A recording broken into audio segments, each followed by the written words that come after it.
Metal stair കേസിന്റെ structure ചെയ്യുന്ന സമയത്ത് ആളുകൾ ഏറ്റവും കൂടുതൽ ചോദിക്കുന്ന ഒരു കാര്യമാണ് സ്ട്രക്ചറിന് പ്ലേറ്റിന്റെ തിക്നെസ് എത്ര കൊടുക്കണം എന്നുള്ളത്. നിങ്ങൾ ചെയ്യാൻ ഉദ്ദേശിക്കുന്നത് single string metal stair case ആണെങ്കിൽ 10 mm തിക്നെസിന്റെ പ്ലേറ്റ് കൊടുക്കണം. അതായത് സിംഗിൾ സ്ട്രിങ് എന്ന് പറയുന്നത് സെൻറ്ററിൽ കൂടെ ഒരു ട്യൂബ് മാത്രം പോകുന്നതിനാണ് നമ്മൾ സിംഗിൾ സ്ട്രിങ് സ്റ്റെയർ കേസ് എന്ന് പറയുന്നത്.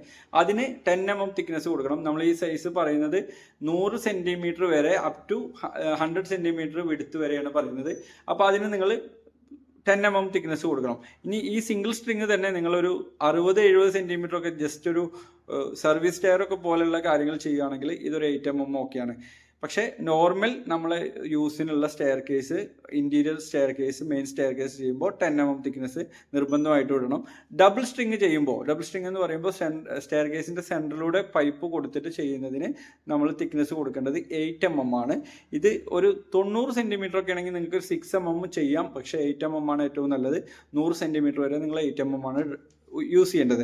അതിൻ്റെ മുകളിലോട്ട് ഈ 100 സെൻറ്റിമീറ്റർ വരെയാണ് നമ്മൾ പറയുന്നത്. അതിൻ്റെ മുകളിലോട്ട് വിടുത്ത് പോവുകയാണെങ്കിൽ അത് നിങ്ങളുടെ സ്ട്രക്ചറിൻ്റെ ഡിസൈൻ നോക്കിയിട്ട് വേണം തീരുമാനിക്കാൻ. ഈ തിക്നെസ്സിൻ്റെ മുകളിലുള്ള തിക്നെസ് കൊടുക്കേണ്ടി വരും.